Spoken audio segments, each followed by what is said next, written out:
Good morning students. आज हम लोग नया चैप्टर देखते हैं, राष्ट्रवाद या नेशनलिज्म। यह क्या है? सबसे पहले हम लोग देखेंगे इंट्रोडक्शन। इसका इंट्रोडक्शन क्या है, चलिए देखते हैं। अनेक महत्वपूर्ण राजनीतिक अवधारणाओं या सिद्धांतों में राष्ट्रवाद का स्थान बहुत ही प्रमुख है। 19वीं शताब्दी में यूरोप के अंदर एक प्रभावपूर्ण शक्ति के रूप में इस सिद्धांत का उदय हुआ। भारत में एक सांस्कृतिक अवधारणा के रूप में राष्ट्र और फलस्वरूप राष्ट्रवाद का विचार बहुत प्राचीन काल से चला आ रहा है। फिर भी एक राजनीतिक सिद्धांत के रूप में उसका उदय और विकास 19वीं शताब्दी में यूरोप से माना जाता है। 20वीं शताब्दी में तो राष्ट्रवाद का यह सिद्धांत इतना व्यापक और प्रभावपूर्ण बन गया कि उसे वायु और जल की तरह ही सभ्य मानव जीवन के लिए अनिवार्य माना जाने लगा। वास्तव में देखा जाए तो आधुनिक राज्यों में गठन का आधार राष्ट्रवाद ही रहा है। यहाँ तक कि सन 1918 में जेनेवा में अपना मुख्यालय बनाने वाले राज्यों के अंतर्राष्ट्रीय संगठन का नामकरण राष्ट्रसंघ और 1945 में स्थापित किया गया राज्यों का अंतर्राष्ट्रीय संगठन संयुक्त राष्ट्र संघ कहलाता है। आज भी पूरी दुनिया में दूसरे किसी पंथ, मजहब या सिद्धांत की तुलना में राष्ट्रवाद का सिद्धांत बहुत अधिक प्रभावशाली और एक प्रकार से निर्णायक रहा है। 20वीं शताब्दी में एशिया, अफ्रीका और लातीनी या दक्षिणी अमेरिका के बड़े भारी भूभाग से उपनिवेशवाद और साम्राज्यवाद को उखाड़ फेंकने में सबसे महत्वपूर्ण भूमिका राष्ट्रवाद की रही है। यहाँ तक कि अंतर्राष्ट्रीयवाद और पूरी दुनिया के एक इकाई मानने वाला मार्क्सवाद या कम्युनिज्म का सिद्धांत भी राष्ट्रवाद की शक्ति से पराजित हो गया है। पूर्वी यूरोप के सभी देश मार्क्सवाद के केंद्र बने। उस समय के सोवियत संघ से पूरी तरह स्वतंत्र हो गए और फिर देखते देखते वह सोवियत संघ भी पूरी तरह बिखर गया। इस पूरे अत्यंत महत्वपूर्ण घटनाक्रम के पीछे निर्णायक भूमिका राष्ट्रवाद की ही रही है, इसमें संदेह नहीं। इसलिए जॉन एच रैंडल नामक विद्वान का कहना है कि राष्ट्रवाद संभवतः एक ऐसे विचार का सिद्धांत है जिसके लिए आज भी मानव समुदाय अपने प्राण न्यौछावर करने को सिद्ध रहता है। यह कहा जा सकता है कि राष्ट्रवाद के अतिरिक्त अन्य कोई सिद्धांत या शक्ति किसी एक देश के निवासियों को रोमांचित नहीं कर पाती और राष्ट्रीय भावना या चेतना को छोड़कर दूसरा कोई विचार एक देश के निवासियों को प्रेरणा एवं जीवन दान प्रदान नहीं कर पाता। तो बच्चों, यह था राष्ट्रवाद का भूमिका। आगे हम लोग देखते हैं राष्ट्र शब्द का अर्थ और परिभाषा। Meaning and define of the term nation. यह क्या है? राजनीति शास्त्र में ऐसे अनेक शब्द हैं जिसके अर्थ, भाव और परिभाषा के बारे में उसके सभी विद्वानों का मत एक जैसा नहीं है। राष्ट्र शब्द भी उनमें से एक है। फलस्वरूप राजनीतिक शास्त्र के विद्वानों ने राष्ट्र शब्द की परिभाषा अलग अलग दृष्टिकोण से की है। तो कौन कौन से दृष्टिकोण से की है? 1 नंबर हम लोग देखते हैं जातीय दृष्टिकोण, रिलेटेड टू एथनिक यूनिटी। यह क्या है? सबसे पहले हम लोग देखते हैं जातीय दृष्टिकोण। चलिए आगे देखते हैं।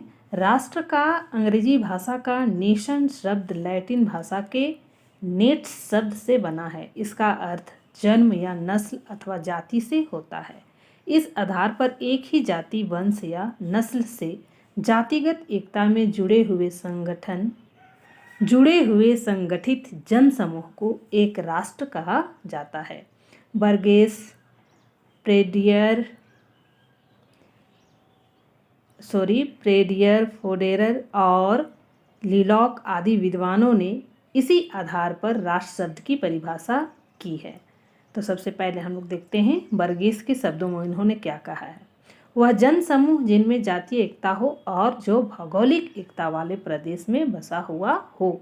राष्ट्र कहलाता है। यह किसने कहा? बर्गेस ने कहा है। अपनी बात को और अधिक स्पष्ट करते हुए उन्होंने आगे कहा है कि जातीय एकता से हमारा अर्थ ऐसी जनसंख्या से है जिसकी एक समान भाषा और साहित्य, समान परंपरा या इतिहास, समान रीति रिवाज और उचित अनुचित की समान चेतना हो। तो यह भी किसने कहा? बर्गेस ने कहा। इसी तरह लीलॉक का कहना है कि राष्ट्र से अभिप्राय एक जाति अथवा वंशगत विशेषताओं वाला मानव संगठन है। यह किसने कहा? लीलॉक ने कहा है। तो बच्चों, यह था जातीय एकता संबंधी। आगे हम लोग देखते हैं, दूसरा नंबर आता है राजनीतिक एकता संबंधी, रिलेटेड टू पॉलिटिकल यूनिटी। यह क्या है? जाति या वंश की एकता के आधार पर दिए गए राष्ट्र के इस दृष्टिकोण को बहुत से विद्वान सही नहीं मानते हैं। वे राष्ट्र के राजनैतिक स्वरूप को अधिक महत्व देते हैं। उसके अनुसार राष्ट्र के लिए राजत्व प्राप्त करना जरूरी है। लॉर्ड ब्राइस, हेज और गिल क्राइस्ट ने इसी आधार पर राष्ट्र शब्द की परिभाषा दी है। हेज के अनुसार उन्होंने क्या कहा है? एक राष्ट्रीयता राजनीतिक एकता और संप्रभुता को प्राप्त करके राष्ट्र बन जाती है, हेज ने कहा है। लॉर्ड ब्राइस ने कहा है, राष्ट्र वह राष्ट्रीयता है जिसने अपने आप को स्वतंत्र या स्वतंत्र होने की इच्छा रखने वाली राजनीतिक संस्था के रूप में संगठित कर लिया है। तो यह लॉर्ड ब्राइस ने परिभाषा दिया है राष्ट्रवाद के लिए। राजनीतिक शास्त्र के एक अन्य प्रमुख विद्वान गिल क्राइस्ट ने लिखा है कि अर्थ की दृष्टि से राष्ट्र और राज्य लगभग समान है, हालांकि राष्ट्र का अर्थ अधिक व्यापक है। राज्य में कुछ और मिला देने से राष्ट्र बनता है, अर्थात वह एक राज्य के रूप में संगठित लोगों की एकता से बनता है। तो यह किसने कहा है? गिल क्राइस्ट ने कहा है। आगे है तीसरा नंबर, भावनात्मक एकता संबंधी दृष्टिकोण। यह क्या है? Related to physiological unity. यह क्या है? बहुत से विद्वान ऊपर बताए गए दोनों आधारों को सही नहीं मानते। उनका कहना है कि अमेरिका आदि देशों के उदाहरणों से यह स्पष्ट हो जाता है कि राष्ट्र के लिए जातीय एकता होना अनिवार्य नहीं है। इस तरह राज्य भी राष्ट्र के अस्तित्व के लिए अनिवार्य तत्व नहीं कहा जा सकता। सन 1947 से पहले भारतवासियों का अपना राज्य नहीं था, फिर भी भारत एक राष्ट्र उस समय भी था और आज भी है। इसलिए ये विद्वान राष्ट्र के लिए भावनात्मक एकता पर बहुत अधिक जोर देते हैं। उनका कहना है कि राष्ट्र ऐसे व्यक्तियों का समूह होता है जिसमें एकता की भावना मौजूद होने के साथ साथ इस जन समूह में अपने आप को दुनिया के दूसरे जन समूहों से अलग समझने की प्रबल भावना होती है।